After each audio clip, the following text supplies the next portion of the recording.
My name is Sam.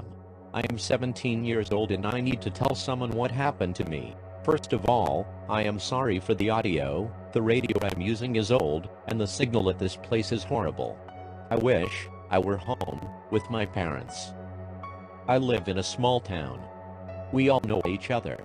Or at least, I thought I did. It all started when my best friend, George, disappeared. The police suspected a guy at my school. His name is Daniel. Before George disappeared, he and Daniel hated each other. But one day, both started to act like they were friends. Everyone thought Daniel was pretending to be George's friend, only for popularity. The weirdest thing is that, when they became friends, George started to be absent at school. Days after, no one saw him again. I was so upset. I stopped to do schoolwork and even stopped talking to people. Before George's disappearance, a strange and new student joined the school. I think his name is Anthony. He always wears a mask, and when people ask why, he just says it's a burn he got in his childhood. Coincidentally, Anthony befriends Daniel and George. I was alone. My best friend already had other friends, but I was happy for him. I mean, he was always a nice person, he deserved the best, but he didn't got. When George disappeared, I received many strange calls from different numbers. When I answered, I heard a boy threatening me. When he hung up the call, I realized that the voice was familiar. It was Daniel.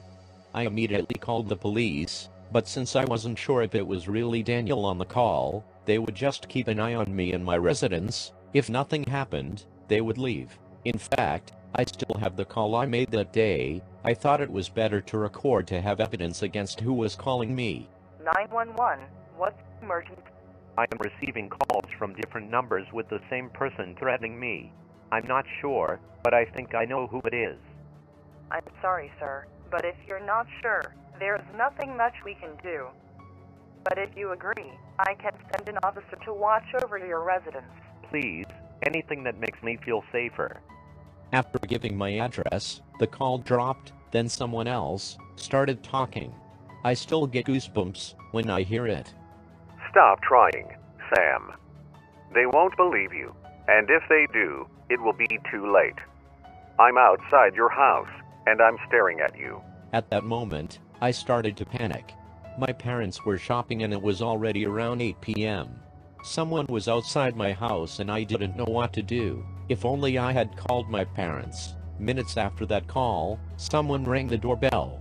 I peeked out of my bedroom window and saw a delivery man holding a pizza box. I thought everything was fine, until I made the stupidest thing in my life.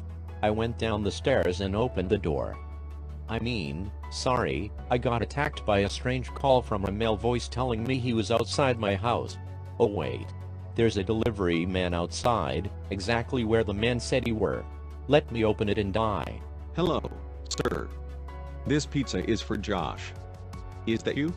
Then I thought, Josh is my dad's name, but he didn't tell me that he would order a pizza for me. Sorry, but I didn't order any pizzas. In fact, I was informed that it would be for free. I was told that this exact address won a promotion, so I'm sorry, but you can't reject it. The only option I had was to accept it. At least I would dine for free. After closing the door, I went to the kitchen and put the pizza on the table. Then I walked to the fridge so I could grab some juice. When I looked at the fridge, I saw my mom's sticky notes. It said, "Darling, your dad put your dinner inside the microwave. Please do not forget to eat it. Love you, Mom." I always hated how my mom treats me like a baby, but I wasn't even worried about it. If my dinner was there, it means that nobody ordered a pizza. If nobody did, what's in the box? I opened it and saw a letter. It looked like Daniel's handwriting. It said, "Hello, Sam. This is your dear friend. I know what you did to George, and I'm gonna make you pay for it." Knowing how mad Daniel is, I got paranoid and locked me inside my bedroom. I didn't even close the fridge. I called my parents and told them that someone was watching me, and that I no longer knew if the person was inside the house or not. I've never been so relieved to hear the door open and hear my parents' voice, along with the police siren. After that night, an officer began to accompany me every day for 2 weeks wherever I went. At school, Daniel was really nice to me. He was obviously acting. I don't trust that guy. I know it was him calling me and saying he was outside my house. He sent that delivery man in the letter to me knowing I was alone. He certainly has something to do with George's disappearance. You can't just hate someone one day, and the next day, magically be their best friend. How did no one notice that? The guilt is in Daniel's face. I wish I could go back in time. When me and George were kids, when we never thought something like this would happen. I miss you, George. The teacher formed groups. Anthony and I were going to do a school assignment together. At the end of class, Anthony kindly asks me if I would like to do the schoolwork at his house. He would ask his mother to make snacks for us. After we finished, we could see a movie if I wanted to. When he talked to me, I couldn't believe people bully him for his mask. I mean, he is so nice, he looks like a good person to hang out with. I agreed and we went to his house. When we entered there, Daniel was in the living room complaining to Anthony's mom about her son not choosing him to do schoolwork with. Daniel's such a spoiled kid. Anthony apologized to Daniel and told him that the teacher had chosen the doubles and that they would not always be able to do everything together. He also said meeting me was gonna be cool. Anthony told me that him and Daniel were gonna do a sleepover, then apologized for not telling me earlier. I was okay with that.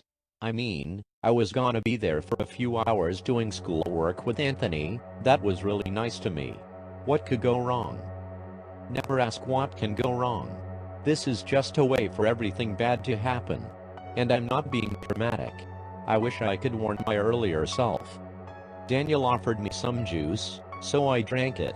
That was the worst decision I could ever make in my life. Anthony's mom was gone minutes before I drank this juice. Seconds later, I blacked out. I woke up in a dark place. I couldn't see anything until a light came on my face. Someone appeared in front of me, but my vision was too blurry. I couldn't see who it was. I tried to move, but my hands and feet were tied to a rope in the chair I'm sitting on right now. Exactly, you didn't misunderstand what I said. I am in this exact moment stuck in a place telling you this story. I know it's confusing, but I'm gonna explain everything. I am being forced to record this audio. While I see several audio tapes of other missing people, it is inside a box. One of these has George's name and surname. When I saw that, I had a breakdown. He said that if I cry or scream, I will feel pain until I can't take it anymore. He told me that tricking someone was the easiest thing in the world. All you need is the right tools. One of them is a sleeping pill and a delicious drink, so you can make anyone become your puppet. Hello, I'm Anthony. I like to record audios from my victims before killing them. You know, I think the best moments are the ones where people are scared, but act calm.